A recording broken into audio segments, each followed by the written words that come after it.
ልትዘፍን ሲገፋፋ ምንድነው ማተርፈው በል። እንድትሳደብ ሲገፋፋ ምንድነው ማተርፈው በል። ስጋ የማይገባ ነገር እንድትሰራ ሲያሸንፍ ከዚህ ምንድነው ማተርፈው በል። ቀጥሎ ምን ታተርፋለህ? ትርፉን አስብ ነው። ትርፉን አስብና በዚያ ከስሜት ውጭ በሆነው የነፍስህ መንገድ ጽናበት ነው። አንድ ሰው ምንም ሱስ ወይም ኃጢአት ውስጥ ቢሆን ምንድነው ማተርፈው ብሎ ከጠየቀ መዳን ይችላል፣ ማቆም ይችላል። ሰይጣን ሁልጊዜ እንዳንጠይቅ ነው የሚያደርገን።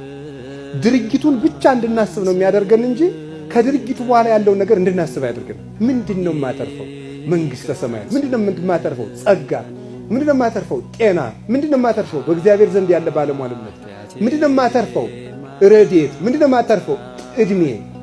እንዲህ ብለን ካሰብ በስመ አብ ወወልድ ወመንፈስ ቅዱስ ሰው ምን ኃጢአት ይሰራል? ትርፉን ካሰበ። ሶስተኛው ምንድነው ማሰብ ያለበት? ኪሳራውን። ማታ ስትተኛ ወንድሜን አስቀየምኩት፣ ማንን አስቀይም የገባው በል ይላል። በዝርዝር ነው የሚጽፈው በዜና አበው ላይ። ማታ ስትገባም ዛሬ ማንን አስቀየምኩ፣ ከክርስቶስ ጋር ዋልኩ ወይስ ከሰይጣን ጋር ዋልኩ በል። ሌሊት ጠዋት ስትነሳ ከእግዚአብሔር ጋር አደርኩ ከሰይጣን ጋር በል። መንግሥተ ሰማያትን ይዣት አደርኩ ሲኦል ውስጥ ገብቻ አደርኩ በል። ኪሳራህን ገምግም ነው።